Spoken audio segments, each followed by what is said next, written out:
les manufactures ont eu carte blanche pour être dans le programme INI, c'est-à-dire le programme officiel de la Biennale. Et donc nous avons voulu organiser un cadre d'échange et de réflexion autour des aspects qui concernent la culture sénégalaise, mais aussi principalement les manufactures sénégalaises. Alors nous vous remercions d'être là. J'ai à ma gauche ici les élèves du collège Saint-Gabriel, avec à leur tête leur professeur de philosophie que j'appelle Mamdaba. Je pense que vous ne connaissez pas ce nom-là. Voilà, moi je l'appelle Mamdaba, c'est ma petite sœur. Voilà. Donc nous sommes contents. Vous avez un lycée de référence, un collège de référence, parce que le lycée Malick Sy, le collège Saint-Gabriel fait partie des collèges dans l'histoire qui ont remporté beaucoup de prix au concours général. Et il y a des élèves qui ont marqué le concours général au Sénégal. Je ne sais pas si on vous l'a dit. Il y en a un, je pense, j'oublie son nom, hein. Mais il a beaucoup, Barthélémy, Bart. Actuellement, il est avocat à Paris. Donc aussi, nous remercions l'IMD. C'est l'Institut des métiers du développement. L'université, l'UMD, ok. Université des métiers du développement. Donc, tout à l'heure, le conférencier a demandé à ce qu'on lui explique, après la conférence, quel est le contenu de ça. N'est-ce pas? Nous avons aussi l'ISEP, nos amis de l'ISEP qui sont toujours présents, qui sont là. Nous avons aussi les agents des manufactures qui sont là. Nous avons des invités distingués.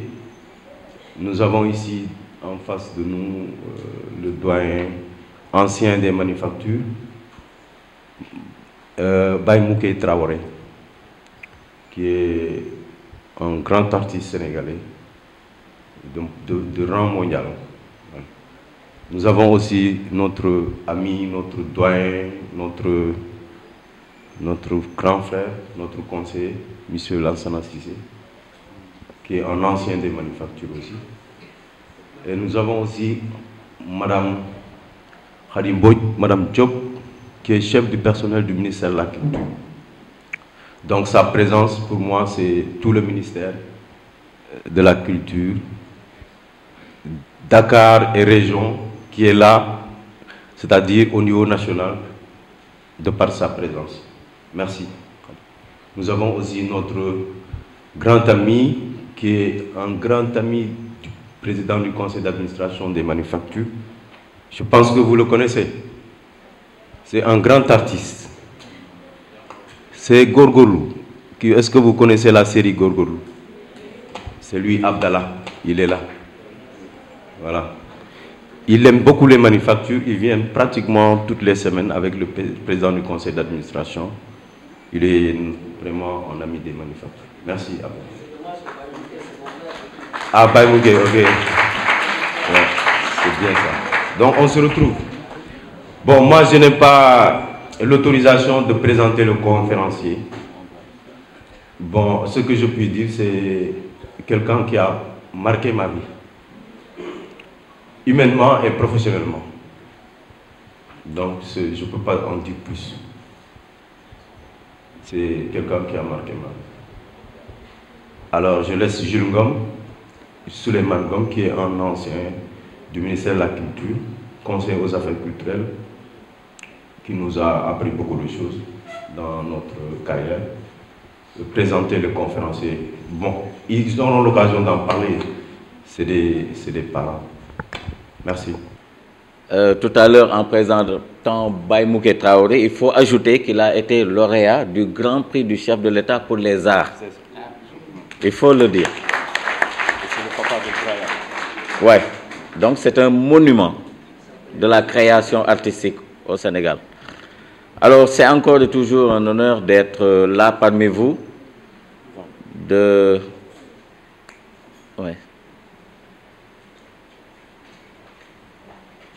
là parmi vous. La dernière fois que j'étais là pour modérer l'immense El Hadj Hamidou Sall, c'était le 20, au lendemain de l'inauguration de la Biennale.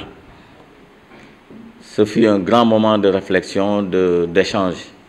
Aujourd'hui, nous avons un très grand honneur de présenter un monsieur qui est exceptionnel à tout point de vue. À la lecture du résumé, de la synthèse donc de son CV, vous allez vous en rendre compte. Parce que la discrétion, c'est du lot des grands hommes. Et vous allez savoir que c'est une des références de la culture, je ne dis pas sénégalaise, mais africaine et internationale. Vous allez vous en rendre compte. Alors, il s'appelle Pape Massène Sène. Tout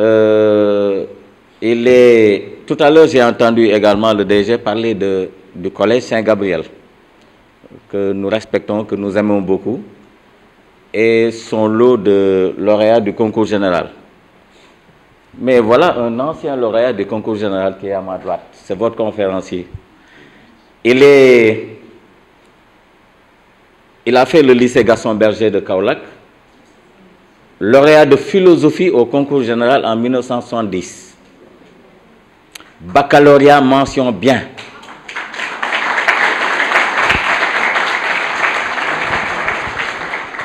Bon, je vais essayer d'aller vite parce que sinon on va y passer la journée à le présenter. Mais il est bon de connaître les bonnes références de ce pays.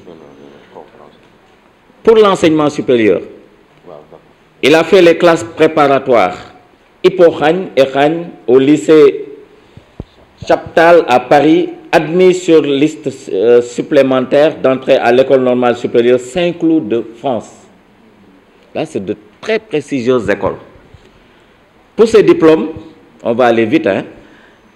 Il a obtenu le duel licence maîtrise d'enseignement, mention très bien, diplôme d'études approfondies qu'on appelle DEA, doctorat de 3e cycle, mention très bien, spécialité sémiotique textuelle, sémiologie.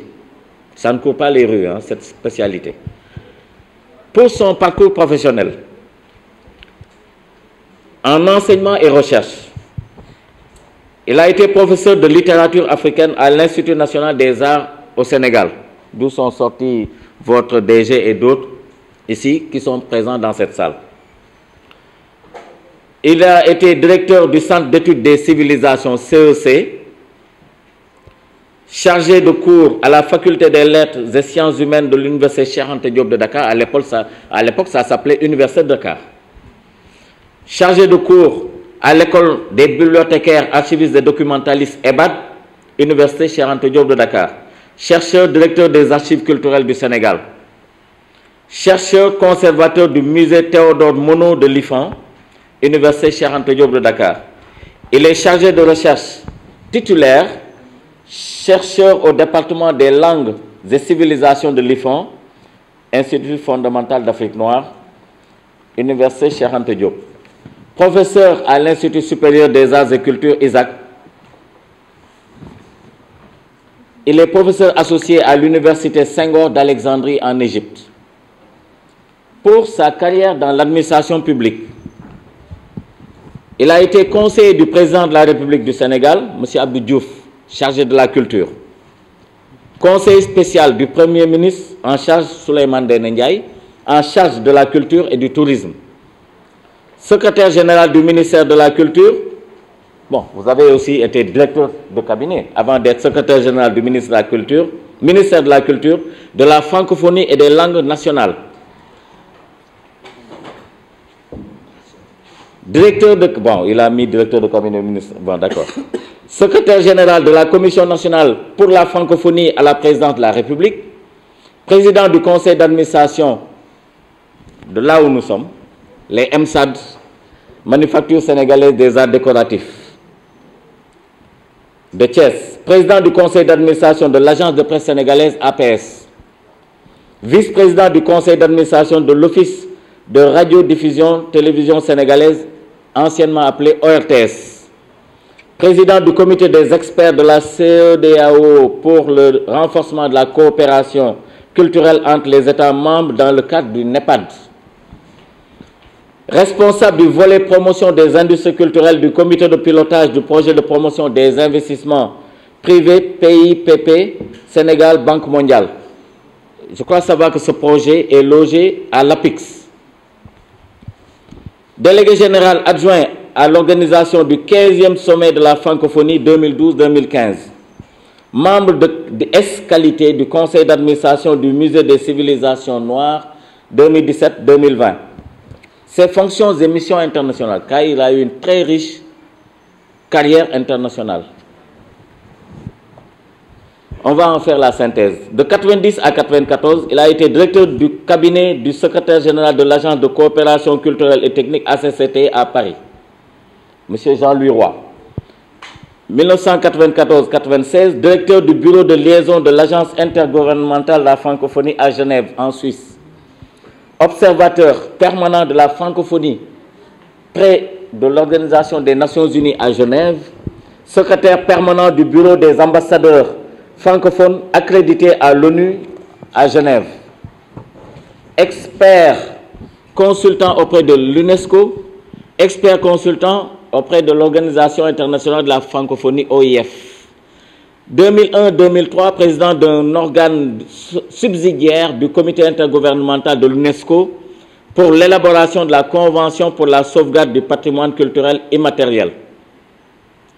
2003-2005, expert gouvernemental pour l'élaboration de la Convention pour la protection et la promotion de la diversité des expressions culturelles à l'UNESCO. Coordonnateur pour l'Afrique du Programme international de recherche ethnologie de la France par des chercheurs du tiers-monde à l'Union latine. Expert coordonnateur du projet international de recherche intitulé Multiculturalité et plurilinguisme en Afrique. Enfin, ses décorations et distinctions. En 2001, il fut élevé au grade d'officier de l'Ordre des Arts et Lettres. En 2002, chevalier de l'Ordre national du Lion. 2012, officier de l'Ordre national du Lion. 2022, donc cette année, commandeur de l'Ordre national du Lion. Hôte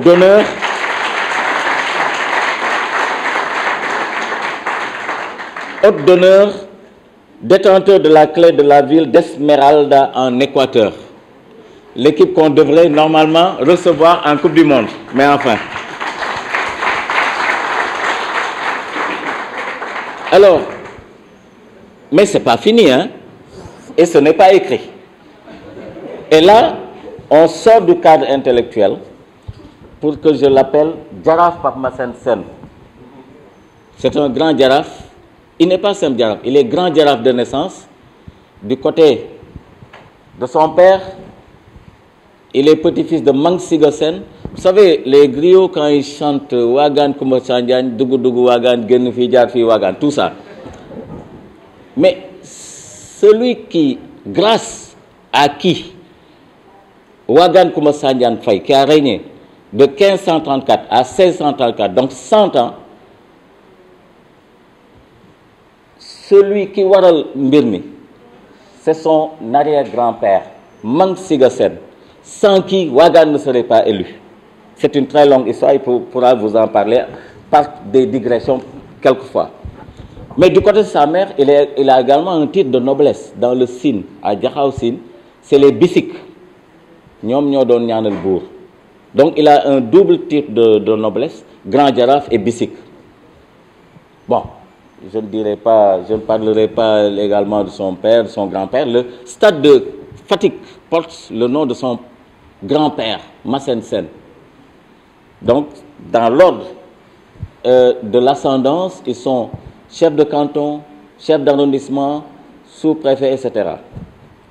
Donc, vous voyez, et aujourd'hui, il s'investit pleinement aux côtés du Boursine, Nyokobay Fadjen Diouf, Madosini, comme on l'appelle chez les Sérères, il s'investit totalement pour la vie du Sine. Donc, c'est quelqu'un qui est attaché à son terroir. Souvenez-vous, Senghor qui parlait de l'enracinement et de l'ouverture. Voilà.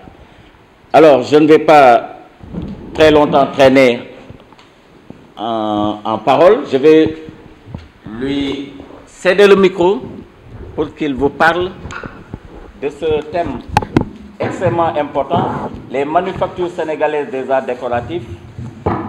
Je trouve que, et c'est peut-être là où vous allez comprendre le titre avant que je ne continue mes salutations,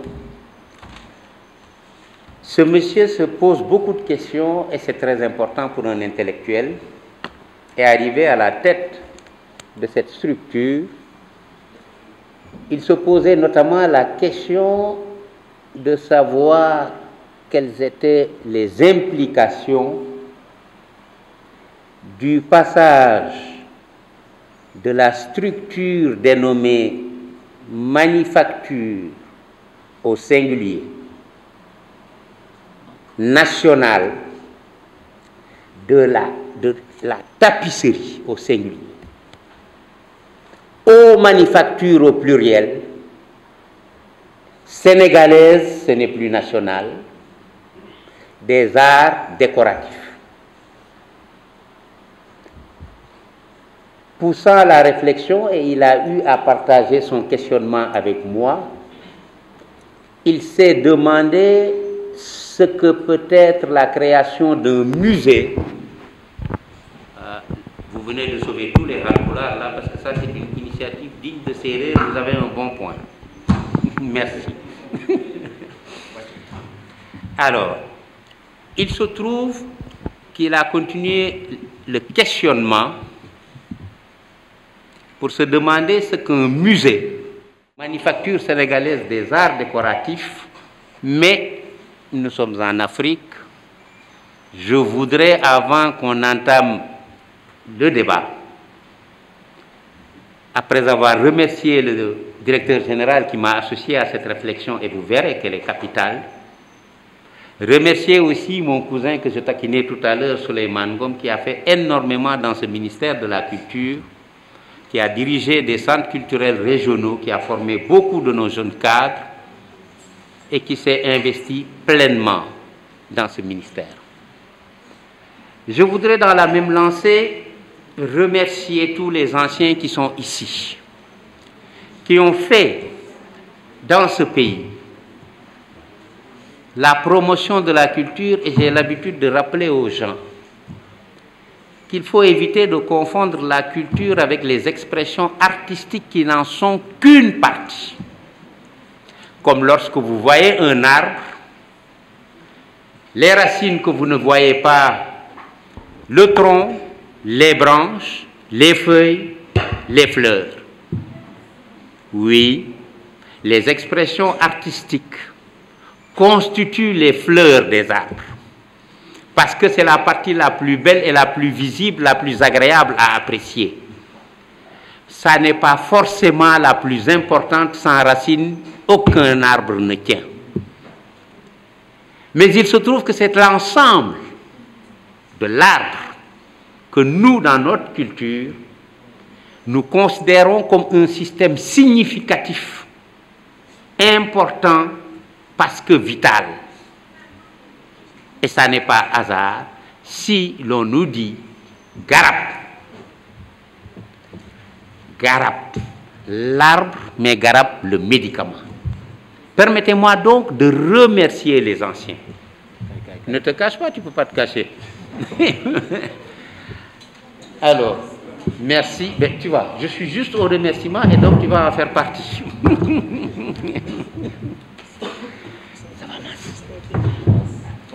Je disais que j'étais heureux de voir les anciens, ceux qui sont ce que j'appelle les piliers de la culture dans ce pays, qui ont semé et qui constituent les racines.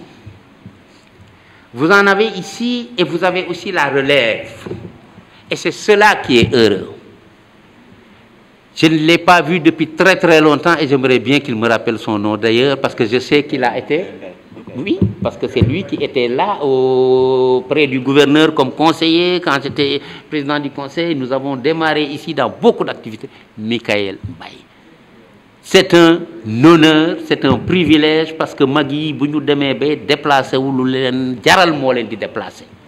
Merci mon frère. Ça me touche profondément et il a déjà beaucoup contribué.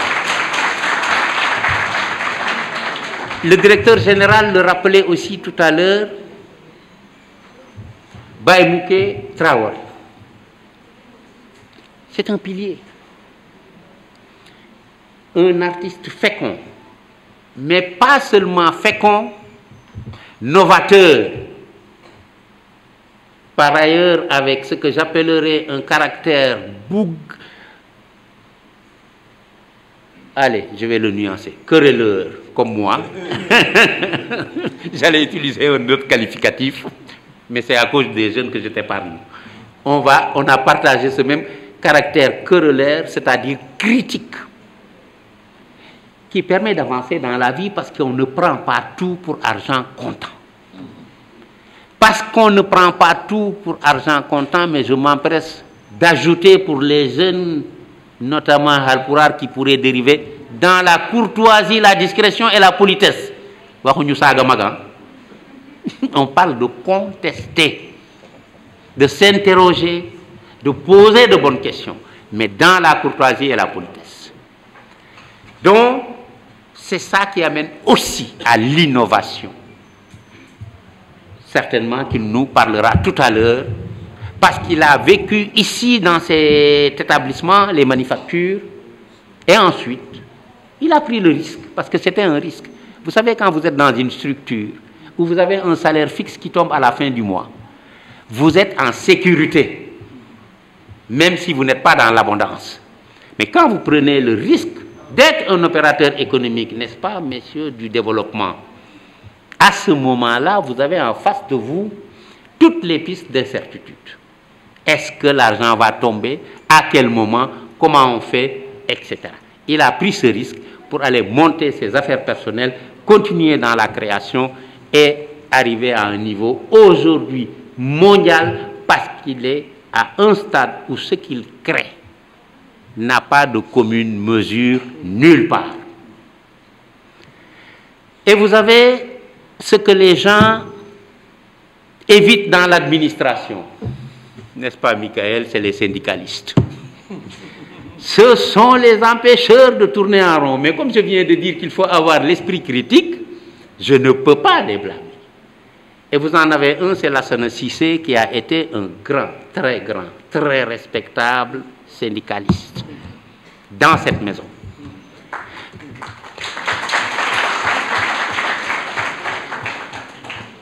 À qui j'ai eu à faire face dans mes anciennes fonctions.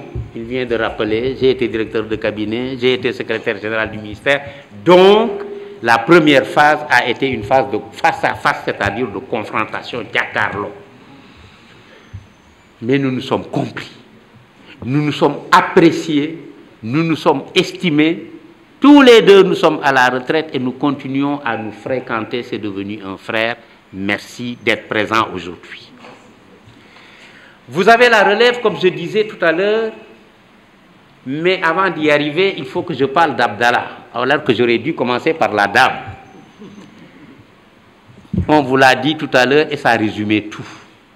Góorgóorlu qui n'a pas apprécié ici. Et je dis que quand on dit góorgóorlu, on est encore plus écouté et entendu à Thiès.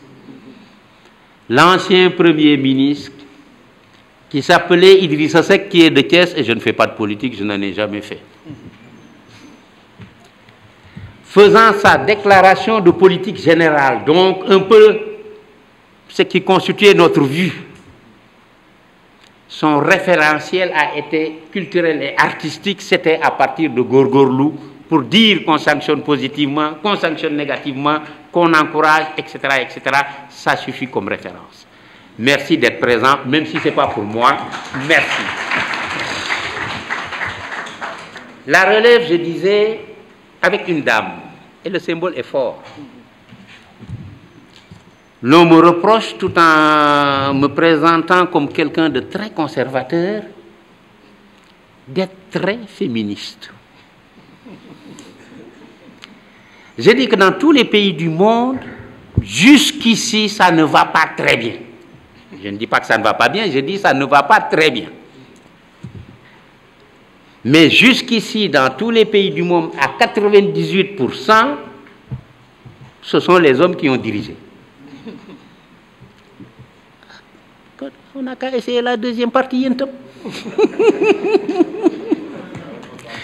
D'autant plus que dans nos foyers, ce qu'on ne nous apprend pas à l'école, monsieur et madame du développement, les principaux vecteurs de développement, parce que dans l'économie la plus productive, puisque c'est celle-là qui nous a permis de vivre jusqu'ici, ce sont les dames.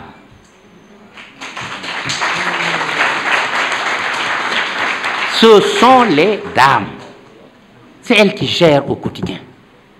Vous qui êtes peut-être des villes, vous ne savez même pas quelque chose de capital. Je disais à quelqu'un, mais quand on parle de dépenses quotidiennes, je souris toujours parce qu'on ne connaît pas ça au village. Il me dit, mais attends, tu racontes des salades ou quoi? Comment ça, on ne connaît pas ça au village? Je dis non, nous n'avons pas le même cycle, nous n'avons pas les mêmes repères. Au village, le cycle, c'est l'hivernage. C'est la saison de production. On investit dans la terre, on sème, on cultive, on prie Dieu et on récolte si tout se passe bien. Une fois qu'on a récolté, on met tout dans les greniers, on en enlève une petite partie pour aller acheter les petits cadeaux de la famille et on dit à madame, voici ce avec quoi nous allons vivre, débrouillez-vous. Amul xey joxe dépense 200 francs, 500 francs. C'est pas la peine les jeunes alpulaar là de dire on va rentrer au village parce que bu boba damay am jabar te duma joxe dépense. Attention. Et ce sont les dames qui se débrouillent en fonction des saisons pour savoir que c'est tel type de fruit qu'il va y avoir et que ce fruit là, quand on va le mettre dans la sauce muy dimb muy lenen, ça va permettre de, etc., etc. L'économie familiale repose sur les épaules de ces dames-là. Donc, si on a des modèles pour prendre la relève, je dis merci, bravo, Madame Diop. Et vous avez d'autant plus de mérite que vous officiez au ministère sans être ce que l'on appelle un culturel. Mais je sais que personne ne peut dire que vous n'êtes pas un acteur culturel, ce qui est autre chose. Merci.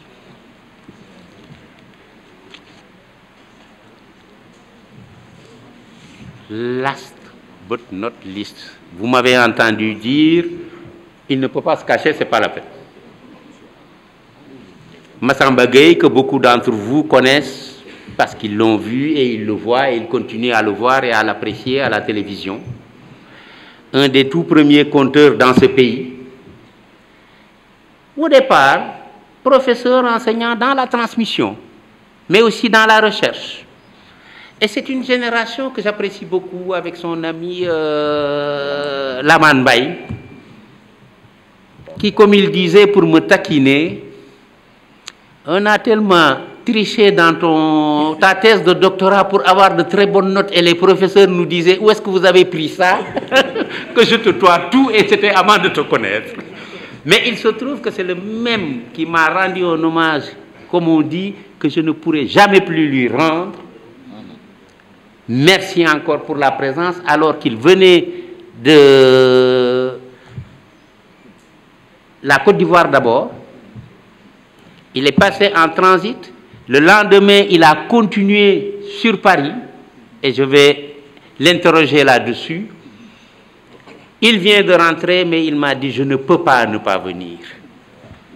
Décidément, vous allez finir par croire que même les fantômes se réveillent. Je vois un ancien des manufacteurs, Mbouj Abdoulaye, qui a fait aussi énormément de choses.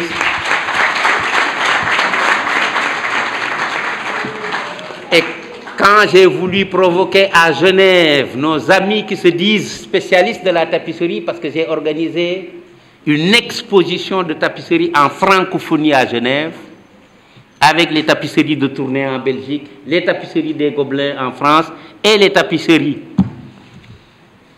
de Thiès. Il était là. Nous avons ravi la vedette.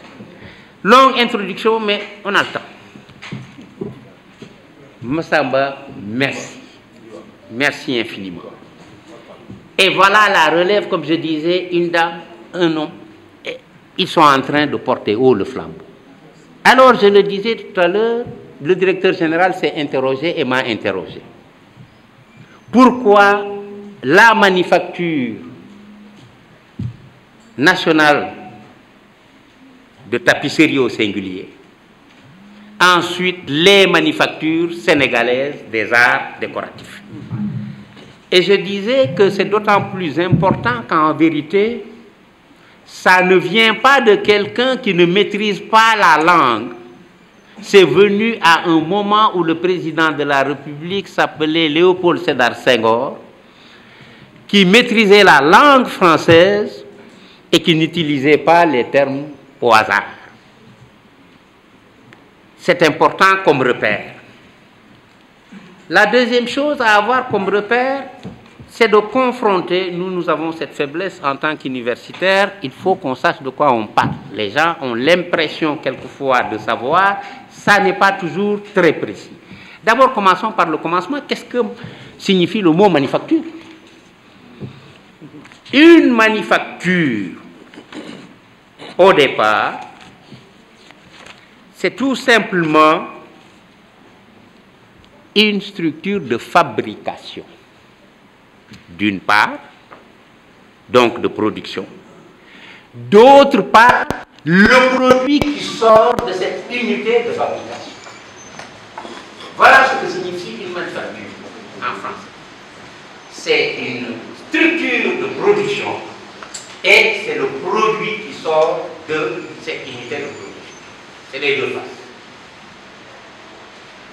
La manufacture de tapisserie avait donc vocation à être une structure de production de tapisserie. Point. Le national renvoyé à la population sénégalaise qui non seulement est censée en amont être la source d'inspiration pour fabriquer ces tapisseries, mais en aval, le bénéficiaire de cette production. J'insiste beaucoup sur ce point de processus en amont et en aval. Parce que lorsque l'on nous dit en amont, puiser sur le national, c'est-à-dire sur ce qui appartient aux Sénégalais, je crois que nous n'avons pas été tous suffisamment attentifs à ce que disait Léopold Sédar Senghor. Nous n'avons pas été suffisamment attentifs, mais commençons par les textes qui ont créé justement ces choses. Et nous allons faire les comparaisons. Pour la création et l'organisation de la manufacture nationale de tapisserie, on note simplement un référentiel. À l'article 1, la manufacture nationale de tapisserie est un service chargé de la fabrication d'œuvres d'art, œuvres au pluriel. Notez bien la suite, c'est toute la nuance, d'œuvres d'art au pluriel, mais on ajoute pour préciser, pour cibler, sous la forme de tapisserie et de tenture à usage de décoration murale ou d'ameublement et de leur diffusion. C'est du français, c'est pas du chinois, c'est pas du polar. Hein? Mais cousins là, vous allez en avoir beaucoup, vous cousin polar doré. C'est pour ça qu'ils sont noirs, c'est pour ça qu'ils fuient. Sous la forme de tapisserie. Donc dès le départ, Senghor ne voulait pas que cette manufacture qu'il venait de créer se consacre exclusivement à la tapisserie. Je dis que la vocation première, c'est la fabrication d'œuvres d'art au pluriel. Mais, on précise, parce qu'il faut bien commencer par quelque chose, sous la forme de tapisserie. Et de tenture. Tenture, pas teinture. Tenture, c'est tout ce que l'on fabrique, et on retombe encore sur les définitions. Un tissu qui décore les murs d'une habitation, ou l'ensemble des pièces de tissu, on est toujours dans le textile, décorant une pièce d'habitation. Murs, rideaux, etc. C'était donc le commencement de quelque chose. Il ne fallait pas fermer la réflexion. On a mis en place une structure de fabrication de quelque chose permettant de décorer l'intérieur de nos habitations. Mais on n'a jamais dit qu'il fallait s'en tenir à ça. C'est ce qu'il y a dans le décret. Il fallait bien le comprendre. C'était le 19 février 66. Je dis bien 66. 7 ans après, là c'est le sémiologue qui s'amuse, 7 ans, comme si en comparant à l'être humain, on disait on a terminé la période de la première enfance. 7 ans après, on ne fait jamais les choses par hasard, je ne crois pas au hasard. Décembre 66, la manufacture de tapisserie.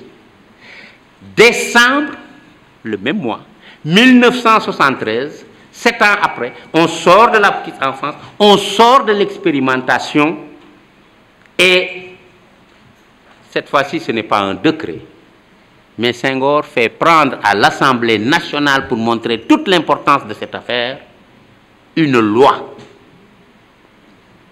La loi numéro 73-61 du 19 décembre 1973 portant création des manufactures sénégalaises des arts décoratifs.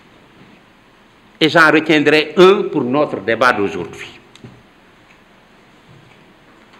Premièrement, l'expansion, le terme est important, dañuy yaatal. Expansion de l'art nègre. Je souligne parce que l'art nègre va nous retenir beaucoup dans ce débat. Expansion de l'art nègre en général, sénégalais en particulier. On a inversé les choses. Ce qui vous permettra de comprendre pourquoi on est passé du national au sénégalais. Lorsque l'on parle du national, on ne parle que de nous dans nous, comme disent les Ivoiriens. Ku fi nekk te nekkoo de nationalité sénégalaise bokko. Alors que dès qu'on dit sénégalais, on renvoie à l'espace géographique qui peut accueillir aussi bien des Sénégalais de souche comme nous tous ici, que ce que l'on appelle les hôtes étrangers vivant parmi nous, expression très célèbre depuis Senghor et que répètent tous les présidents. Dañuy yaatal xajal ci ñooñu ñëpp. Mais en même temps, c'est un clin d'œil. Parce que dès que vous dites Sénégal, vous renvoyez à un pays politiquement parlant, bien sûr localisé sur le plan géographique, mais appartenant à un ensemble, c'est-à-dire l'Afrique. Et il y a donc une double connotation lorsque l'on parle de l'art nègre qui nous dépasse, nous, Sénégalais, mais dont nous faisons partie, pour renvoyer au Sénégal et non pas aux nationaux simplement. Et de la manufacture au singulier comme unité de production de la tapisserie, on est passé aux manufactures au pluriel. Donc plusieurs unités de production. Donc on ne peut pas faire le même produit uniquement à la tapisserie. Certains l'ont bien compris parmi les prédécesseurs de M. Aloyse Ndam Diouf, parce qu'ils ont essayé de diversifier, mais toujours autour du tissu. Or, le texte nous indique autre chose. On n'a pas dit manufacture sénégalaise des tissus ou de la tapisserie. Cette fois-ci, on laisse la tapisserie de côté. On nous dit des arts décoratifs. On élargit à l'Afrique, on élargit à l'art nègre. Ce n'est pas le Sénégal en tant que tel. Héritage colonial, ne l'oubliez jamais. Mais les arts décoratifs. Deuxième élément dans les objectifs, c'est important, la promotion sociale de l'artiste africain. C'est ce qui est dans la loi. Donc les manufactures sénégalaises ont ces deux objectifs parmi tant d'autres, je ne parle pas des autres. mais vous avez l'expansion de l'art nègre en général, sénégalais en particulier. Mais vous avez aussi, et c'est important, ceux qui font cet art, la promotion sociale de l'artiste africain en général, sénégalais en particulier. Et dans les attributions des manufactures sénégalaises des arts décoratifs, effectivement, on a défini parmi les activités, encore une fois au pluriel, la production d'objets d'art, pas seulement la tapisserie, négociable, et la suite est capitale, à partir de modèles inspirés de l'art nègre, toujours en général et sénégalais en particulier. Voilà donc que les MSAD se substituent à la manufacture nationale de tapisserie. De manufacture au singulier à manufacture au pluriel. De national à sénégalais, élargissement et ouverture. De tapisserie à art décoratif, c'est tout un monde qui s'ouvre. Que sont les arts décoratifs? Dans l'article qui est dans le décret d'application de la loi, c'est précisé. Avec un beau terme. Je vous dis, c'est la langue. Article 4. Par rapport à ce qui se faisait avant, il demande l'adjonction, c'est-à-dire ajouter, pour parler simplement en pulaar. Adjonction, moi, New York, rek. L'adjonction à la fabrication initiale des tapisseries de la manufacture de Thiès, de toute, attention, toute autre branche de production relevant d'une technique applicable aux arts nègres. On n'est plus à l'art nègre au singulier, aux arts nègres. Suivez-moi bien. Et c'est seulement après qu'on dit, pour donner un exemple, encore une fois, pour simplifier la démarche, parce qu'on ne peut pas tout faire en même temps. En particulier, donc, les techniques applicables aux arts nègres, telles que le tissage, on ne parle plus de tapisserie, sur métier amélioré, la céramique, qui, on le verra tout à l'heure, renvoie à la poterie de nos anciennes grand-mères là, qui faisaient les andikouraï, les nda, les machins, la mosaïque, la sérigraphie, la linogravure, les impressions de tissus, broderie, etc., etc. Permettez-moi de m'arrêter sur le petit etc. Vous avez 3 points d'abord qui suspendent la réflexion. Etc. C'est encore 3 petites lettres ETC pour dire ak lu ci top. Li ci top kan moko ci topal? Art décoratif, on va tellement loin qu'à l'article 8. Et enfin, on va entrer dans le cœur du sujet, ce sera fini l'introduction. On nous dit que pour diriger cet établissement qui venait d'être créé, il fallait ou être artiste. Il n'y a aucun autre texte qui est aussi précis que ça. On parle de catégorie d'appartenance hiérarchique dans les textes administratifs. Là, on a ciblé les artistes créateurs. Il fallait être artiste, auquel cas le texte prévoit que l'adjoint du directeur général serait un administratif pour gérer les problèmes de procédure, etc. À l'inverse, lorsque le directeur général est un administratif d'un autre corps, le texte est clair. Si le directeur est un administratif, il est assisté d'un directeur adjoint, mais tenez bien la suite, spécialiste des arts décoratifs, 11 février 1974. Spécialiste des arts décoratifs. Du coup, nous sommes obligés de nous intéresser à ce que signifient les arts décoratifs. Nous ne sommes plus dans un débat sur la tapisserie. Que signifient les arts décoratifs? Autour desquels on a élargi la mission des manufactures. Pour le commun des mortels comme vous et moi, de manière empirique. Les arts décoratifs renvoient d'abord à tous les arts de la décoration. Décoration, c'est culturel. Quelquefois, quand vous allez dans les villages, vous voyez des gens qui ont ramassé des morceaux de journaux, taf ci sen mur, voilà. Ñi jël layu, taf ci sen mur. Chacun y va en fonction de ses goûts. Donc tous les arts de la décoration.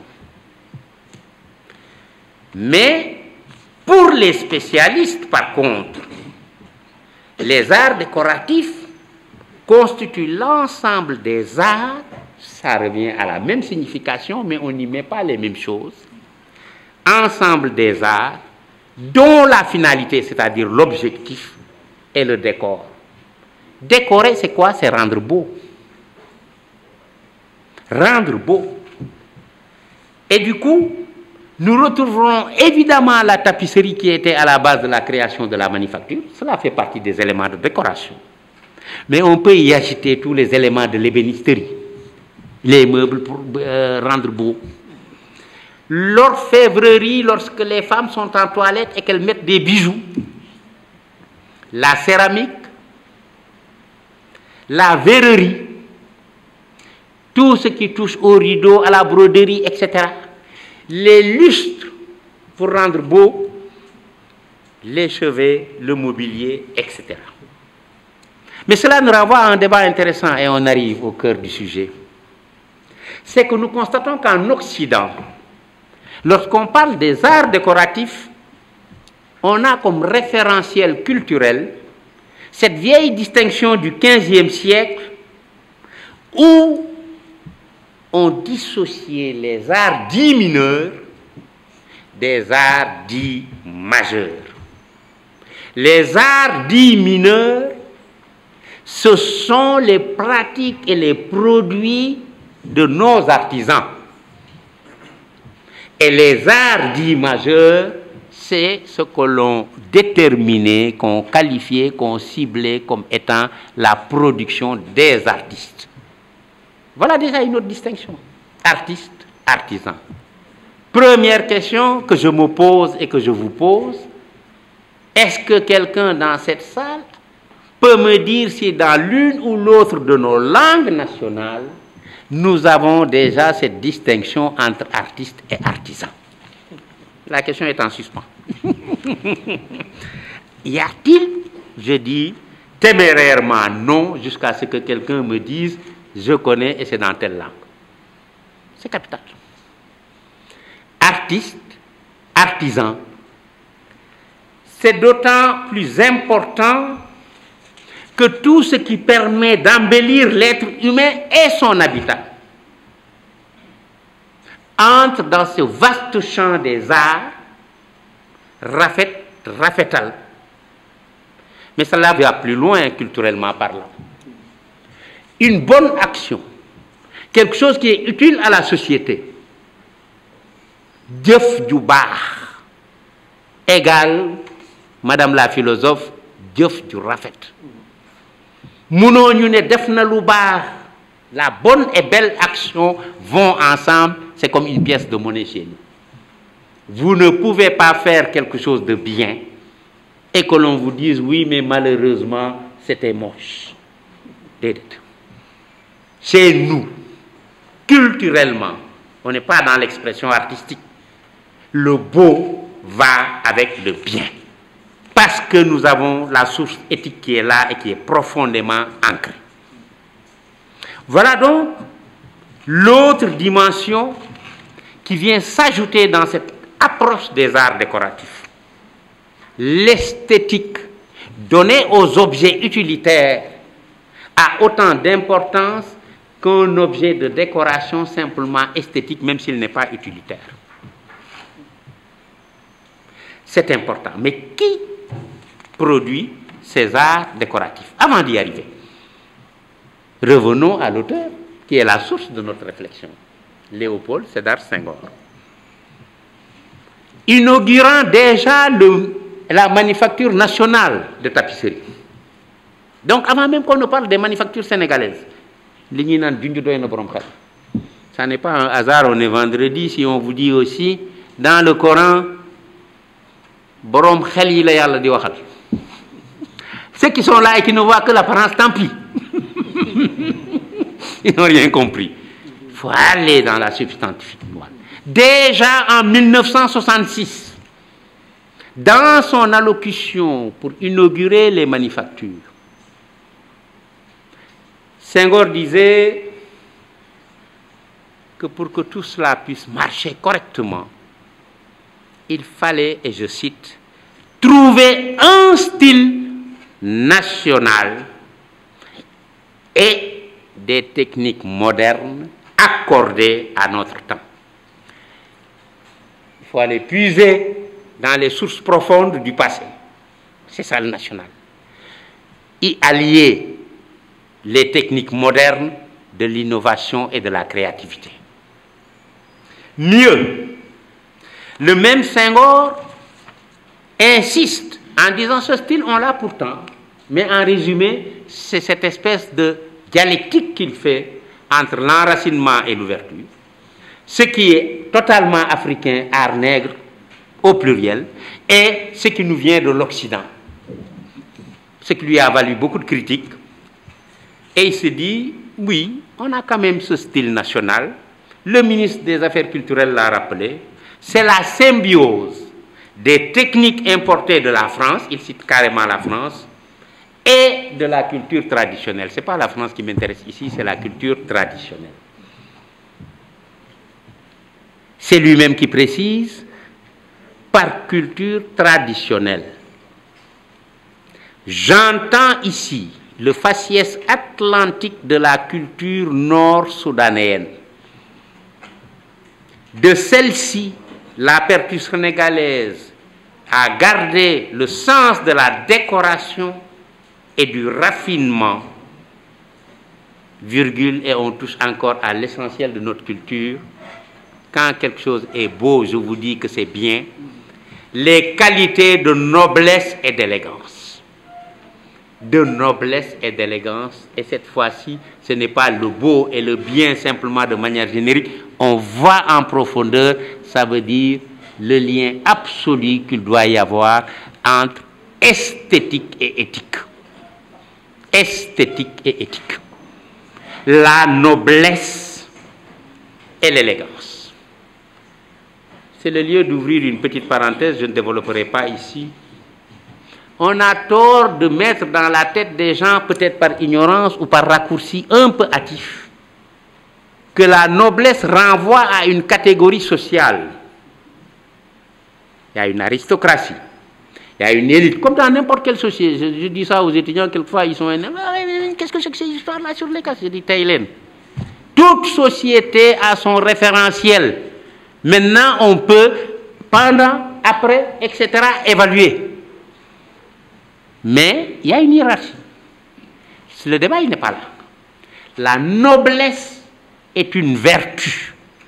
C'est un caractère, c'est-à-dire se comporter au meilleur de ce que l'être humain doit être. À ce moment-là, tout le monde cherchera à être noble. Mais si vous dites la noblesse, c'est X Demba ak Pathé. Mais les autres qui ne sont pas nobles, pourquoi voulez-vous qu'ils se tuent à faire quelque chose à laquelle ils n'appartiendront jamais? Pour Donc, faisons attention aux termes qu'on utilise. Ça ne veut pas dire qu'il n'y a pas d'aristocratie, qu'il n'y a pas d'élite. Même aujourd'hui, en pleine République,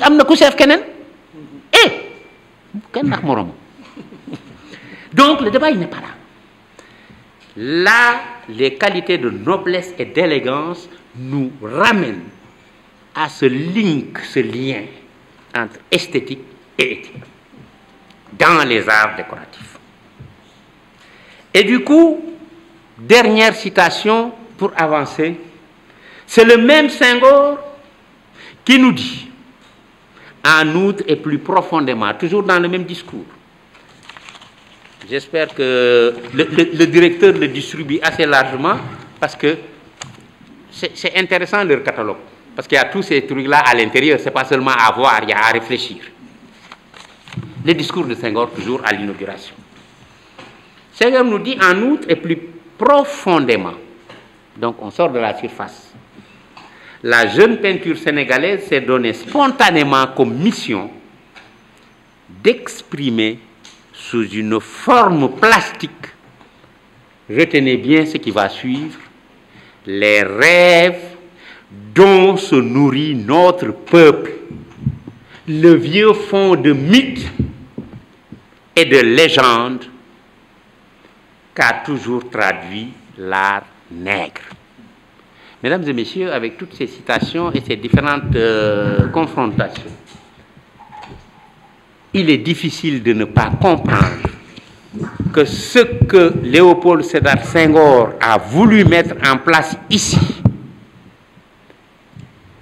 c'est cette démarche enrichissante qui, lorsque l'on parle d'art, puise à nos sources profondes, ce que l'on appelle la culture traditionnelle, les arts nègres.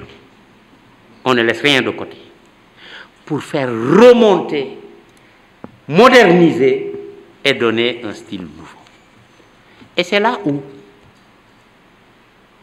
nous nous disons qu'aucune structure au monde ne peut se positionner pour produire l'ensemble des éléments de ce que l'on appelle les arts décoratifs définis dans ce sens. Et c'est là où le questionnement du directeur général prend sens. C'est un autre débat, ce serait trop long. Donc, cette pesanteur coloniale fait que quelque part, on n'osait pas trop s'aventurer dans cette notion de musée. D'autant que les musées n'étaient pas seulement contestés en Afrique. Et quelqu'un qui s'appelle François Mérès signale dans un article très intéressant que c'est sur fond de polémique quant à l'utilité même des musées que démarrait le début des années 70, 10 ans après les indépendances. Dans un contexte économique et politique marqué par des conceptions résolument antagonistes, un climat de guerre froide, la fin des empires coloniaux et l'essor des pays en voie de développement qui avaient une nouvelle vision. C'est un fait. Mais en 1972, nous notons que justement du côté de l'Amérique latine, qui a subi plus ou moins les mêmes conditions politiques de domination que nous, il y a eu au Chili la déclaration de Santiago qui mettait l'accent sur le rôle social du musée. C'est-à-dire, cet espace-là, il faut lui donner une autre vision, un autre référentiel. Enfin, notons que dès 1990, partout dans le monde, l'interrogation s'est poursuivie sur ce que devait être un musée, mais plus précisément en Afrique. Quel musée pour l'Afrique? C'est ma deuxième question, colle, chers amis. J'ai demandé tout à l'heure si on avait les termes pour artisans et artistes. La deuxième colle, elle est là, elle est énorme. Comment appelle-t-on musée dans nos langues? Héritage colonial. Et du coup, à défaut de dire voici notre conception du musée parce qu'on le nomme tel quel, etc., nous avons le devoir de donner un contenu au musée. De la même manière que nous sommes passés de nos cases à ces bâtiments, mais c'est nous qui l'habitons et c'est nous qui le transformons à nos goûts. Alors, à défaut d'appeler, de nommer les musées dans nos langues nationales, quel musée pour l'Afrique? Je note, il est en train de me regarder, il est tellement inquiet, il se dit si on le suit, il va parler jusqu'à 5 heures. Je vais sauter beaucoup de choses. Il est inquiet. Quel musée pour l'Afrique? Notons d'abord un repère capital. De 1946 jusqu'en 2012, il y a eu plusieurs définitions des musées, notamment 8, officiellement attestées par l'ICROM. D'accord? Mais ces 8 définitions ne prenaient pas suffisamment en charge nos préoccupations. Sauf qu'en 2007, la dernière définition qui est toujours en vigueur a pris enfin un aspect qui nous intéresse et qui nous interpelle, nous, Africains. Parce qu'entre-temps, qu'est-ce qui s'est passé? Pour ceux qui ne le sauraient pas, il faut absolument aller dans Internet, parce que les jeunes, il ne faut pas leur montrer des livres. Nous, Internet. La Convention pour la sauvegarde du patrimoine culturel immatériel. C'est capital parce que c'est la première fois depuis la Deuxième Guerre mondiale que l'Occident et tous les autres prennent essentiellement en charge nos préoccupations sur le plan culturel. C'est vrai que même comme ça à distance, j'avais envie de faire une petite projection. Mais quand vous irez dans les choses, vous verrez le sigle de l'UNESCO. Mais le sigle de l'UNESCO, c'est un bâtiment en dur. C'est pas la case, c'est pas la hutte. Mon écrit. L'UNESCO, pendant longtemps, on nous disait s'occupe des cultures du monde, mais le référentiel de base était totalement eurocentré, occidental. Mais la rupture, elle est là, épistémologique. Cette convention pour la sauvegarde du patrimoine culturel immatériel. Et là, les musées en ont tenu compte. Ils ont été obligés à l'ICROM de réunir des experts pour intégrer cette dimension. Qu'est-ce qu'elle nous apporte? La redéfinition du concept de musée s'était donc imposée. D'une manière cruciale, notez les termes. Car il devenait évident que les conceptions de l'institution muséale de l'époque ne correspondaient nullement à la réalité culturelle, sociale et économique du continent africain. Une de nos collègues, Chedlia Anabi, conservateur du musée de Carthage, précise que même si le musée a connu depuis cette époque plusieurs changements en Europe et ailleurs, il n'en était pas de même en Afrique. Il apparaissait de plus en plus comme une institution conçue hors du continent, implantée sans études préalables dans un environnement ayant ses propres traditions et particularités.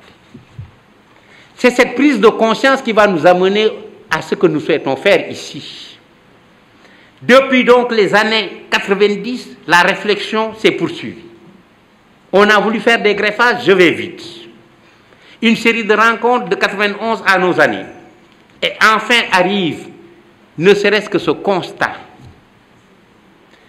Ces réunions, même si elles n'apportaient aucune solution immédiate, j'insiste, au problème de l'heure, reconnaissaient que la muséographie en Afrique méritait une approche particulière et qu'elle avait des problèmes et des besoins spécifiques. Nous voici au cœur de la démarche, pas seulement par rapport aux spécialistes africains, mais par rapport à nos interlocuteurs dans le monde. Oui, les différents éléments en vigueur ne pouvaient pas s'appliquer à nous, donc il nous fallait investir ce terrain pour y mettre du nôtre. Lorsque l'on dit besoin, je passe très vite, il faut savoir que beaucoup de spécialistes, des chercheurs, des universitaires ont réfléchi sur la définition de la notion de besoin. Je vous en citerai juste un exemple, ce que l'on appelle la pyramide de Maslow. Abraham Maslow, aux États-Unis, a créé une pyramide en identifiant 3 grands groupes de besoins. Les premiers besoins sont les besoins vitaux et physiologiques, lek, nan, etc., que nous partageons avec les animaux. Ah oui, un être vivant, il ne mange pas, il meurt. Hein? Il ne boit pas, il meurt. Donc ça, c'est les besoins physiologiques vitaux. Vous avez les besoins de sécurité et de protection. Sinon, vous n'êtes pas à l'aise pour produire, les Wolofs disent, khel moudal. Vous ne pouvez pas être au meilleur de votre performance. Les 3 derniers besoins sont des besoins qui nous intéressent particulièrement dans ce débat. Le 3e besoin, c'est besoin d'amour et d'appartenance à quelque chose de fort.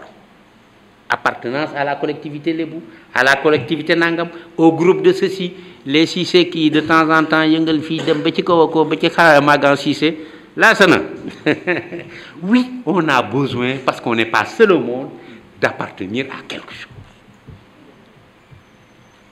Voilà une des fonctions des musées auxquelles nous aspirons.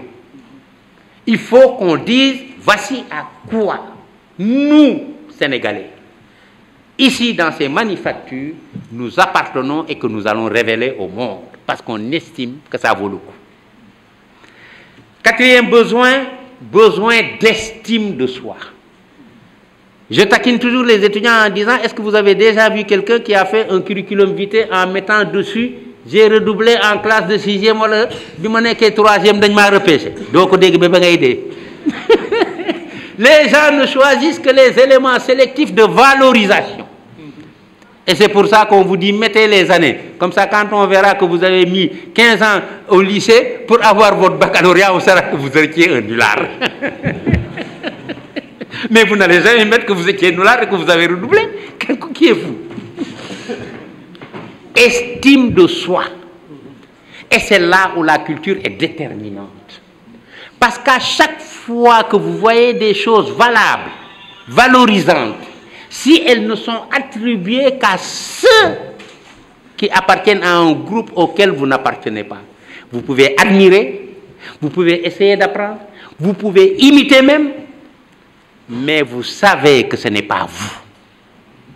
Chacun serait heureux que ce qu'on montre, que ce qu'on valorise, que ce qu'on applaudit, que ce qu'on apprécie, soit quelque chose qui lui appartient, ou au moins auquel il peut s'identifier.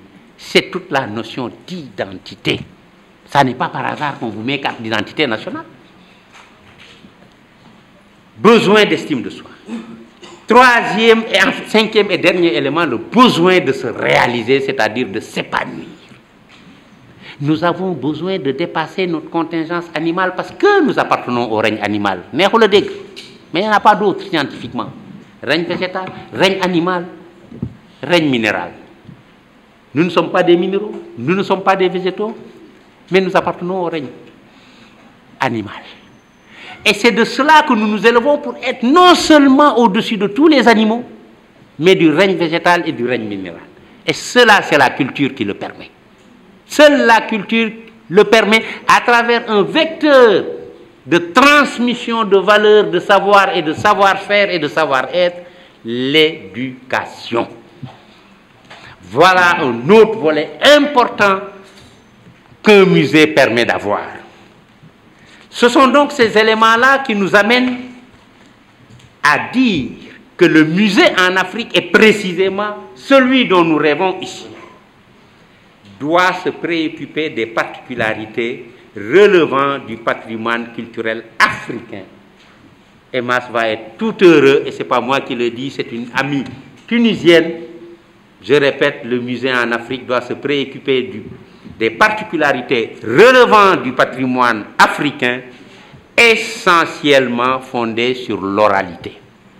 Patrimoine culturel immatériel.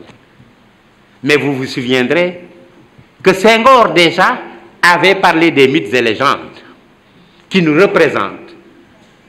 Et c'est cette dimension-là que nous avons à faire sortir. C'est pour cette raison que le musée en Afrique doit être plus que nulle part ailleurs une création au quotidien. On nous parle trop d'informel ici. Parce que quand vous planifiez et que vous programmez sur 5 ou 10 ans et que rien ne bouge, vous tuez la vie. Une institution vivante et vivace, en d'autres termes, un prolongement de la société et de ses besoins. Un musée, ce n'est pas un entrepôt, ce n'est pas un magasin de stockage, c'est un espace de vie. Et cet espace de vie, nous avons le contenu qui va le faire vivre, et c'est la dernière partie, les perspectives dans mon exposé. Vous allez être surpris parce que vous allez retrouver Senghor et Cheikh Anta Diop réconciliés au moins intellectuellement, pas politiquement.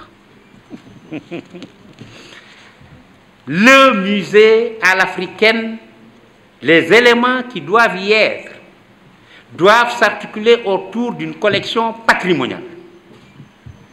Collection patrimoniale, je renvoie d'abord au patrimoine culturel immatériel dont je vous ai parlé tout à l'heure. Cela signifie quoi techniquement et scientifiquement? C'est une collection. La collection, c'est l'ensemble des objets constitutifs du musée, constitués de biens culturels, intégrant à la fois le patrimoine matériel, c'est-à-dire les objets visibles, et le patrimoine immatériel, c'est-à-dire l'explication et la mise en perspective au sein de la société de ces objets. Et ça, ce n'est pas le spécialiste qui va le décider. Cette collection constituée de biens culturels intégrant le patrimoine matériel et immatériel que des personnes appartenant à cette société considèrent par-delà le régime de propriété des biens qui moomul comme un reflet, comme ni ngay jàkkaarloog miroir, et une expression de leur valeur. Les éléments du patrimoine doivent nous renvoyer à nous. Les croyances, les savoirs et les traditions en continuelle évolution, méritant d'être protégés. C'est la sauvegarde. Mise en valeur, c'est la deuxième fonction du musée, et transmis aux générations futures. C'est alors que la notion d'artisanat dont nous avons parlé tout à l'heure va se transformer avec une conception moderne en artisanat d'art. Nous avons un exemple très brillant avec le musée de Niamey. Si vous ne le connaissez pas, allez dans Internet, où on a un musée avec des objets.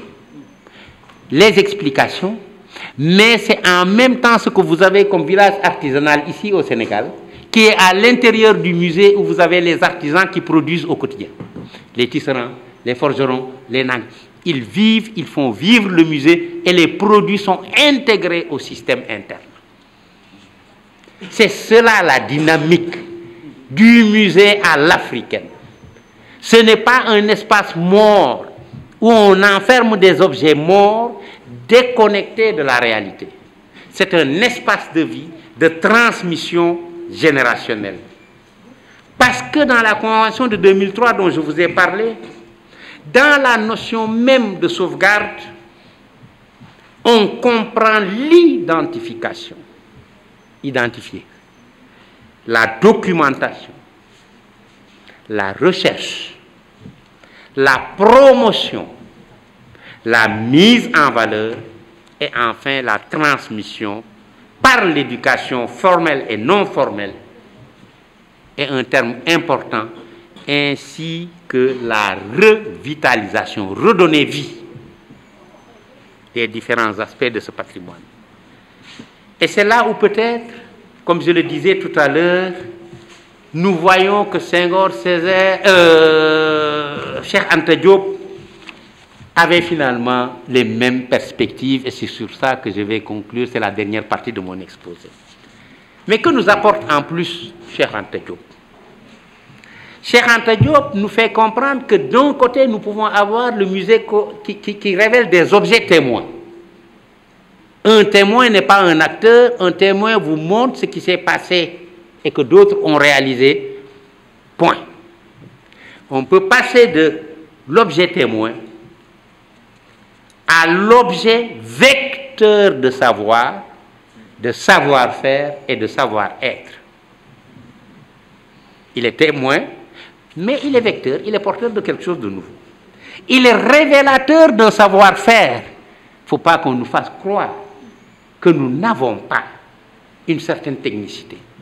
Je me souviendrai toujours de mon premier voyage au Japon, où les Japonais m'avaient pris à part, et c'était les officiels, pour me dire, écoutez, nous avons un problème.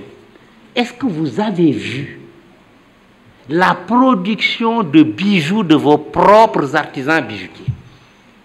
Ce travail en miniature de petits cercles articulés, etc., tout ces anneaux minuscules qu'il travaille à la main. Nous avons essayé de le reproduire avec nos machines, ça ne marche pas. Et quand il y aura des obstacles, plus il y aura d'obstacles, plus ce sera l'information que vous avez raison. Parce que nous n'aimons pas faire bouger les choses.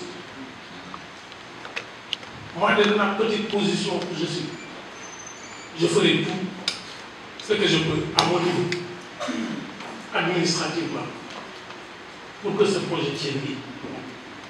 Je suis membre du conseil d'administration. J'ai créé moi-même que mon propre centre, mon propre espace, sur fonds propre, sans subvention.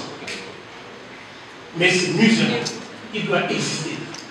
Parce que nous allons le réfléchir ensemble, nous allons y mettre ce que nous voulons. Et deuxième chose, et la dernière chose, ce monde, nous n'avons pas hérité de nos ancêtres. Ce sont nos alliés petits-enfants qui nous l'ont confié. Et nous devons leur rendre ce monde-là. Et Dieu n'a pas créé le monde pour qu'on le rende immonde. Il a rendu le monde pour qu'on le rende meilleur monde. Et ce que nous allons faire, c'est toute notre trajectoire doit être ici, dans un lieu de vie. Et c'est ce que j'ai dit. Je l'ai dit au colloque de préfiguration du musée des civilisations noires, dont je rappelle, je suis membre du conseil d'administration, il en était membre. Et j'ai dit, un tam-tam dans un musée, c'est comme un conte dans un livre. Il y est conservé, mais il n'y est pas fonctionnel. Sabar, vous savez, Djinout, Talmatou, Toussou, Bessou, du Sabar. Ndax ñetti dee la yu war a jur ndund bant bu dee garab bu dee der bu dee ñu boole leen mu jur ndund ni ko bal xaw mu tedd ma radiyallahu taala anhu waxee woon sàmm jabare sàmm ne ko xalaman mu xalam mu ne ko xamal ndax ma lay xamaloo mu ne ko damaa gis ne sa wee bi dafa dee damaa gis ne deru mbëtt bi dafa dee damaa gis ne cunkóoru fas yi dafa dee te boo ko àndalee ñoom ñett ñu yëngal sama yaram ma dund kon yàlla laay gis ci sa xalam.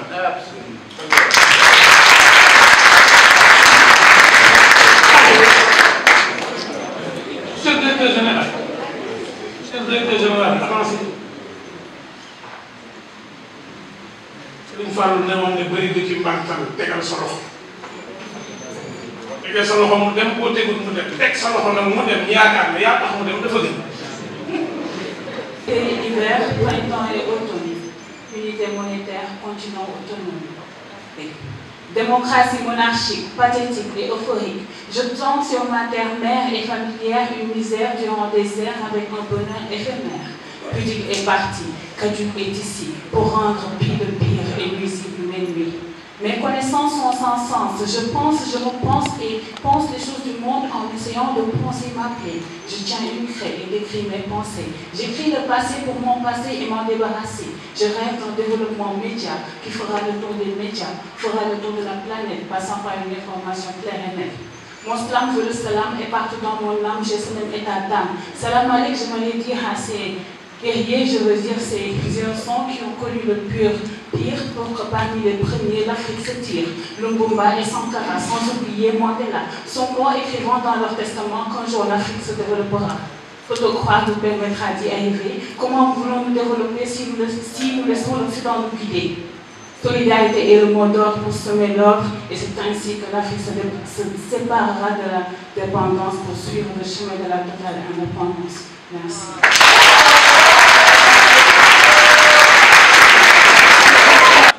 dangaa bëgg ma gëm na ndax liggéey bi lu tax ma war la gëm yow mi amul gëm-gëm yaaraw dëmm di jaamu xaram si nga yaakaar ngir mën a am dërëm man li ma jaaxal ba tax ma jaaxle waaye lu yéemu tekkee laajte mooy lu tax ñi nit ñi am alal ñoo fi gën a yéeme te kii def ay ñoom bay kéemaane di si taxal mu jàmbur bu ci yoonam ne tey bañ bu leen ci baane ñi ko yées lu leen bàkk taxul ngeen baax ndax seen baaxi maam ngeen fàtte bu Maodo Seex Ahmadou Bamba la joor arab rek Maba Jaxu Ba sama yaay dina dama ko xool mu xool mu ne ma jàkk ma ne ko jàkk mu ne ma waa suñu boole jàng ma ne ko naam yaay mu ne ma gëm-gëm ndax jafe-jafe yi dafay tar ba mu sa taar ngay wut liggéey bu dëgër këcc nga toog dëggee xaar sa mbokk yi la waroon dimbali di la xeex ba amatoo yaakaar ngay wut mbedd bu nekk du rube nekk daal du Dakar ñi naan maa ko xaare xale bi ko tardé ñu leen di xaste te du sa coobare cànni dikkal la ngay tëju lëlu siisu ba mu jigi ngay bëgg a xaru dem di jël loo moomul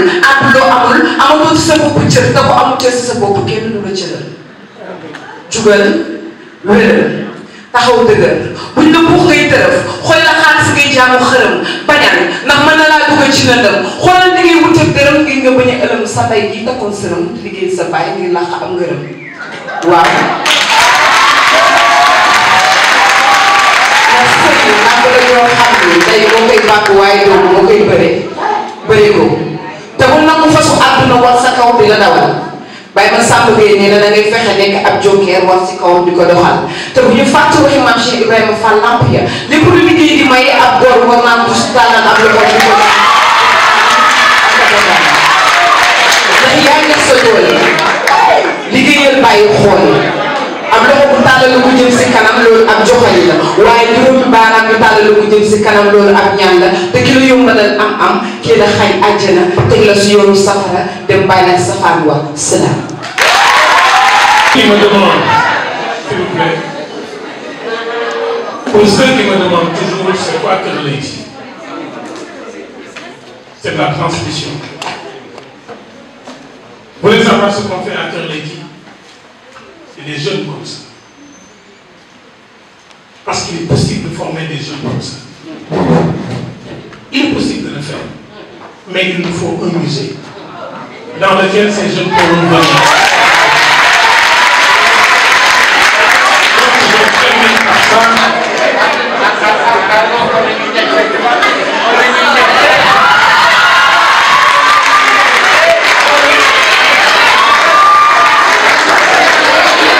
Merci beaucoup.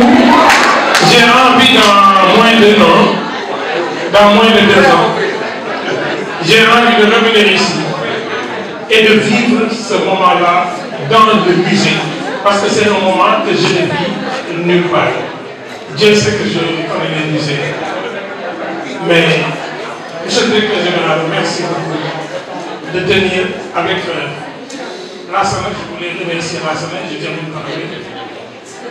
Non, c'est pas merci. Je termine par ça, parce que quand j'étais directeur général de Sorano, j'ai eu la chance d'avoir été accompagné par les manufactures des arts décoratifs. Quand je suis arrivé, j'ai vu qu'ils étaient sur un processus de relance. Et quand on m'a nommé, j'ai dit, il ne faut pas réinventer la roue. Il y en a qui des manufactures.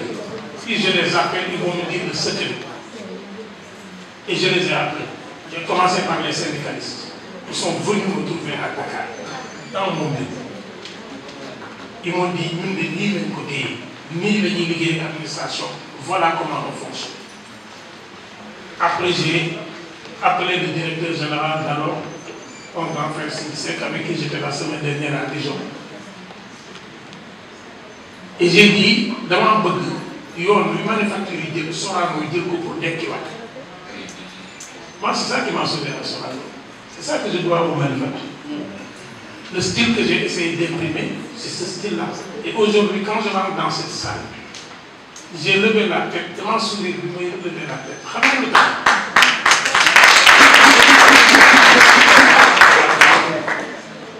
Plafond yi, bi mu xew yàggul. léegi lu tax plafond yi war fee mën a ne ba pare ñu ne musée bi fi am. bu la kenn fàtt dama sëw. tey créé UFR CRAC bu Saint-Louis. ñu nekkoon 10 experts ñëpp ay docteurs la ñu boobu des man ak maam Sey bi doon di théâtre on était que 10 UFR bi nekk tey CRAC bi nekk Saint-Louis ñun 10 ñoo ko def. il y avait le docteur alors nga xam ne léegi diplôme je ne suis pas docteur maam Sey ne suis pas docteur mais li koy waral muy gëstu bi ñuy gëstu dem jege ji mag ñi kon boobu bu leen di sori mag ñi.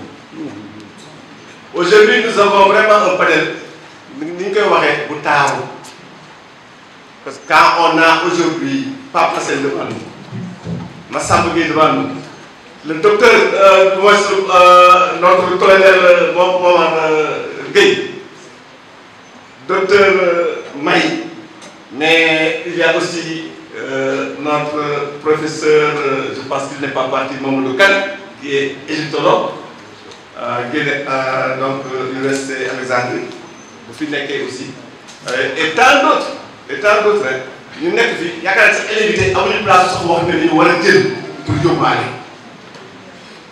Et que ñu remercier ñi teew ñëpp tey léegi professeur docteur wax na ko.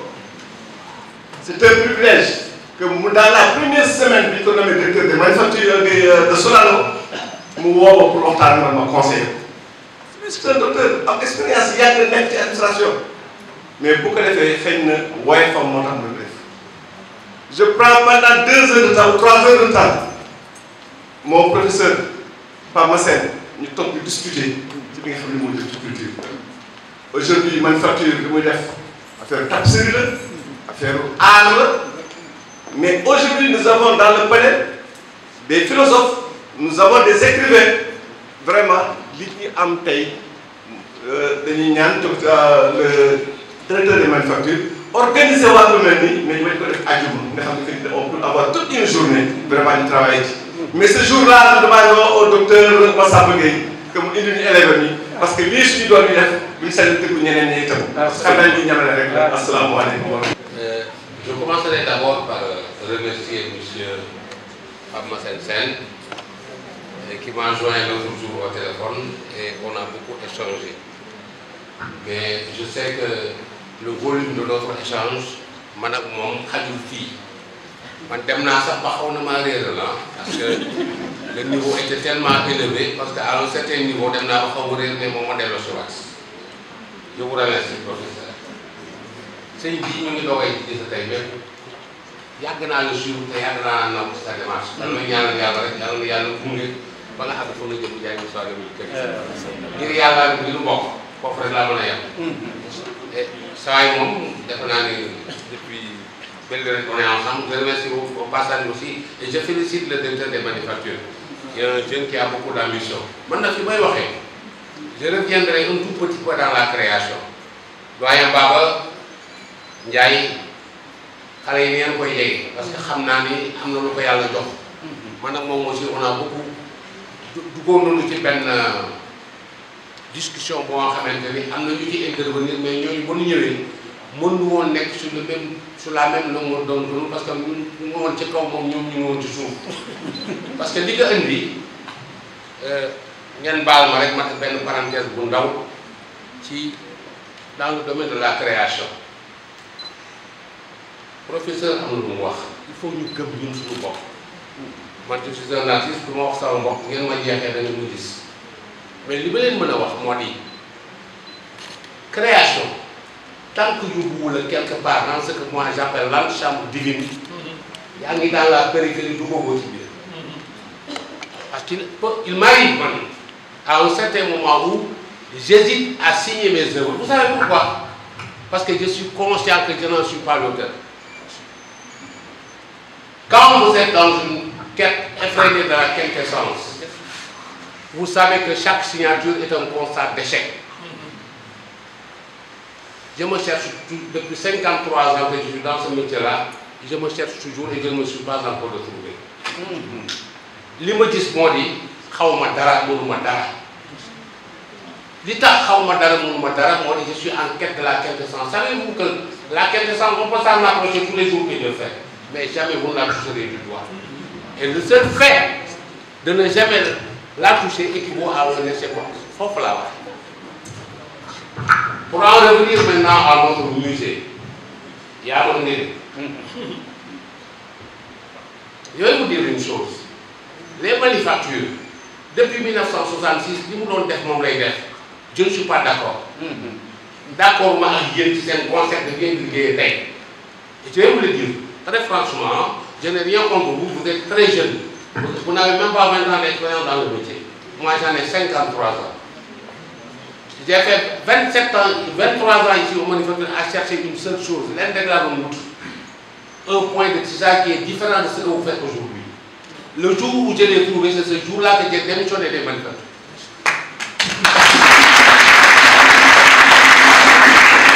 Et vous savez pourquoi? Parce que je voulais démarrer ça en bopp, parce que dans mon conditionné dans ma à droite, à gauche. J'avais un directeur et je le remercie beaucoup, Papa Ibrahim. Lui, c'est un conservateur, moi, je suis un rénovateur. Sur nos objets, divorce, lol. Un bon matin, il m'appelle pour me dire,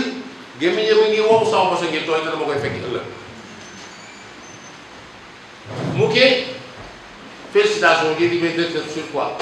Il me dit, votre œuvre-là, Gorée, il m'attire. Tous les jours que je fais, damay dem à la salle d'exposition, xool ko ba sama xol sedd moo doo bay dem sama bureau ma ne que venant de la part d'un expert comme vous, directeur, je vous remercie. Mu ne maintenant on dit que da ngay defar tab série loo am maquette ma ne ko oui. Mu ne ma xanaa xamoo ni man maa sañ ci kër gi ma ne ko si xam naa loolu. Mu ne ma on ne peut pas faire de tab série sans maquette ma ne ko directeur ñëw ma fii pour de weranteeg yow. Mais yàlla dogal na loolu ci man moi j'ai pas besoin de maquette pour faire une tab série. Toutes mes tapisseries, c'est des éditions uniques. Toutes mes tapisseries, c'est des éditions uniques. Et pour votre connaissance, je suis le premier à réaliser la première tapisserie circulaire de l'histoire de l'art. Vous le verrez.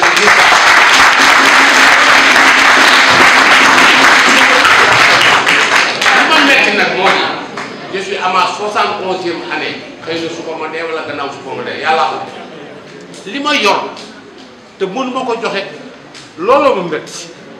De notre cher professeur Massensen et qui m'a renvoyé sur une réflexion faite par deux grands intellectuels que sont Felwine Sarr et Bénédicte Savoie par rapport au musée, la restitution des œuvres également ou d'objets qui fait l'objet également de débats à travers le monde. Ils nous ont été chipés, je dirais, par les Occidentaux. Et une petite anecdote, il y a une Française qui fait sa thèse sur les manufactures, Colline Despestre, elle me dit, mais Abdou, et si on vous restitue vos objets, qu'est-ce que vous allez en faire? Ça a été répondu en partie par le docteur Massambagé, mais également à travers les deux, leur Altesse Oumi et Ndegoumi, je dirais, et Mamdiara. Et quelqu'un me dit, parmi les deux, qui est Mamdiara et qui est Oumi, je dis que même à travers leur message qu'ils ont fait, chacun a reflété son personnage. Et je pense que Oumi fut la première à prendre la parole, n'est-ce pas? Mamdiara. Et Oumi, c'était la dernière. Oumi l'africaine. C'était la dernière, n'est-ce pas? Voilà. Donc, en noir, c'est Oumi et Mamdiara était la première. Voilà. Maintenant, par rapport à cette réflexion, je dis à la française, vous savez, les objets que vous avez pris, avant, il n'y avait pas de musée à l'Afrique. Donc, c'est des objets, si je fais référence à un peuple bicaméral des Diola du Sud, le MMI, qu'on utilise pour accompagner les initiés, les futurs initiés dans le bois sacré, ou encore le bongolo. C'est du bois. Tout à l'heure, le professeur a parlé de maroquinier, il a parlé de bûcheron et d'orfèvre.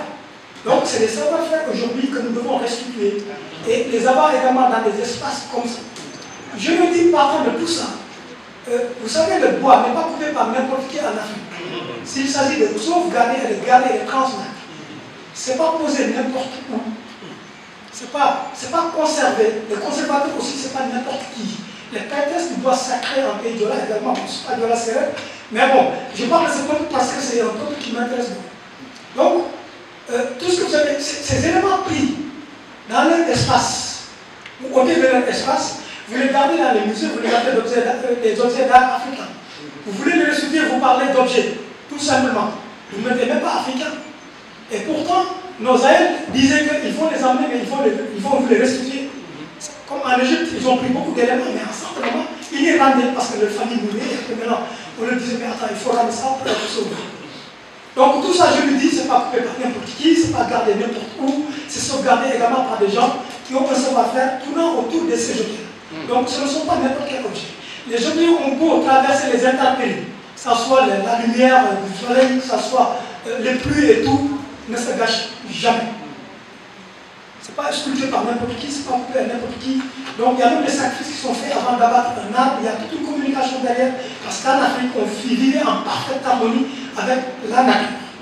Et même les deux, dans vos slogans, vos jolis textes, vous avez même parlé de tout ça. Donc le professeur Mossen, le docteur Gay, vous avez parlé de tout ça. Donc c'est important aujourd'hui, fondamental, d'avoir des musées. Mais pour nous restituer ces œuvres-là, qu'ils avaient pris dans les palais, dans le cour royal, qu'ils avaient pris dans nos hôtels et tout, ils n'ont qu'à les restituer, mais ils n'ont pas à nous dire là qu'on doit les garder. Et nous avons des intellectuels aussi qui peuvent leur répondre. C'est le cas ce matin, on est en train de réfléchir par rapport à ça. Je pense que c'est intéressant, très important aujourd'hui d'avoir un musée dans cet espace des manufactures qui, je le rappelle, sont un prolongement de l'école des beaux-arts. Pour l'intérêt de maître, il a parlé de culture et d'expression culturelle, etc. Vous voulez ça, vous verrez des tableaux et tout, c'est une expression culturelle. Mais la culture, au-delà, englobe tout ça. Et la culture, c'est ce qui nous fait. Et on est en contact avec notre culture avant même la naissance. Et c'est important. Quand on dit au Wolof ou au Sérère, Kakal Khantibi, ou le Bulgari Kimis, ou le Bulgari Moussou, le Lek Mouroubar, ou le Djel Dri, ça, on est en lien avec sa culture. Et l'enfant n'est pas entendu. Merci. Assalamu alaikum. Gannaaw bu ma feddee géew borom bi di julli ci yonente moom sallallahu alayhi wa sallam di seen ba ci gaa yu baax yépp maa ngi sant bu baax a baax di bëgg waaye itam di gërëm loo xam ne ci man la jógee seen jëf ci Pape Massène Sène ak ñi mu toogal fii tàmbalee ko ci le président directeur général Seydou Wouné ak directeur général bi nga xam ne tey moo yore manufacture waaye itam kii nga xam ne sama collègue la bokk nañu cheminer un peu partout dans le Sénégal ci centre culturel yi waaye kee moom ci secteur yi la bokk muy Samba Gueye dafa am nag benn waxkat bu mos a wax mu ne démb joo gis tey la woon te tey joo gis démb lay nekk kon bu ñu nekkee ci tey nañu xalaat di fàttaliku démb moo ñuy tax a mën a saytu suñu tey te suñu tey jii itam comme dafay nekk démb ëllëg nañ ko baaxal rafetal ko ba bu ëllëgee ñu mën ci di seetu pour mën a jëf ju baax te jëf ju baax joo ko gis wax na ko jëf ju rafet kon yàlla ñu yàlla jàmmal kontaan naa nag puisque alal ñëpp dafa war ci ñun ñu dugal leen ci sàqum juróom ba mu yàqu te nag suñu mbir yaa ngi dem de mu ngi yàqu de te ëllëg duñu am cëslaay bu ñu mën a sukkandikoo pour defar suñuy aada suñuy culture fi mu nekk ab yu baat yu bëri seey nañu li tax mu seey mooy lan li tax mu seey mooy ñi ko waroon saytuñu ko gas nañ ko suul ba ñëpp fàtte ko ñun nag léegi dafa bu taxaw fii danañu xam suñu bopp nañu gëm suñu bopp wax nañu fi keroog gëm sa bopp bala nga koo def da ngay xam sa bopp boo xamul sa bopp mën na gëm sa bopp am na xale benn bu wax léegi bari ci Pape Massène ñëw mu di ko laaj ñun tey jii nekk ay xale suñu jàngul ba ëllëg ñu war a def ngeen def nu muy doxee ma ne ko taxaat ci benn xel su màggee baax mbaa mu saay kon tey la du suba de tey jii la lépp tey la waxoon naa ko fi keroog ndax du jaaru nen du maaj daa bañ di dugal baat mbalax ñax ko du nit da ngay jàng xam lañ soo jàngul tey ëllëgee doo mën a toog fii di wax kon Pape Massène man ak yow yàlla nu boole gëm naa la bëgg naa la mos wax man def tey laa la ko wax yàgg naa la ko wax yow da nga nekk référence ci man. Individuellement, je n'ai pas regretté d'avoir refusé de parler parce que je n'ai pas voulu gaspiller du temps. Quand j'ai le professeur Pape Massène Sène, quand j'ai à côté mon ami et mon frère, le docteur Massamba Gueye. Non, je préfère les laisser parler. Parce que je les connais. Je sais à quel point ils peuvent vous apporter quelque chose. Et tout à l'heure, je discutais avec le DG, il m'a dit qu'il faut qu'on organise ici une conférence et qu'on invite le professeur Massamba Gueye. Parce que nous avons les mêmes points de vue sur l'éducation des jeunes, sur la prise de conscience des jeunes, sur le refus de manipulation que vous devez adopter pour ne pas vous laisser entraîner dans la violence. On organisera ça. Notre ami Babacar est membre du conseil d'administration, il m'accompagne très souvent. Le doyen Michael Bay également a une idée dans le même sens pour organiser. Vraiment, je vous remercie infiniment. Je remercie le modérateur. Lui aussi, c'est un homme de culture. Baye Moké, vous êtes de Saint-Louis? Mais vous vous rendez compte? Celui-là, j'entends toujours son nom, et même toi, Yacob. Yacob, lève-toi. Dis-moi, Abdallah, il est dans Serran, Tchigogoro. C'est un artiste hors pair. Il peut jouer tous les rôles, particulièrement le rôle de Nar. C'est vraiment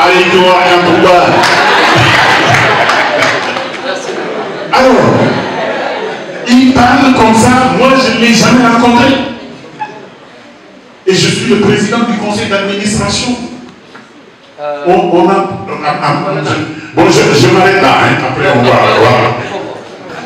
Merci. Merci beaucoup. Bon. Ouais.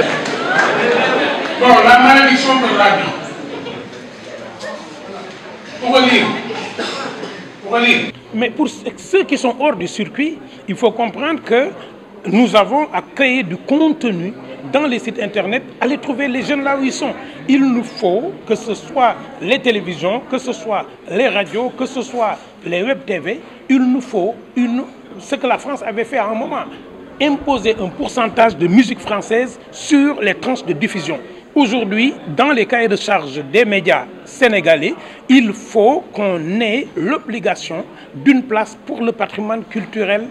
Et remarque, il n'y a aujourd'hui aucun programme dédié aux jeunes dans l'espace médiatique sénégalais. Qu'on me donne une seule grille de programme où les enfants sénégalais sont pris en charge. Il n'y a pas d'émission pour enfants. Il n'y a pas d'émission destinée à l'art culinaire. Il n'y a pas d'émission centrée sur les arts décoratifs. Il n'y a pas d'émission centrée sur la littérature pour les enfants et par des enfants. Tant que nous n'aurons pas ce retour-là, on aura des problèmes et les jeunes poseront la question à quoi ça sert, parce qu'un enfant ne pleure jamais pour un jouet dont il ignore l'existence.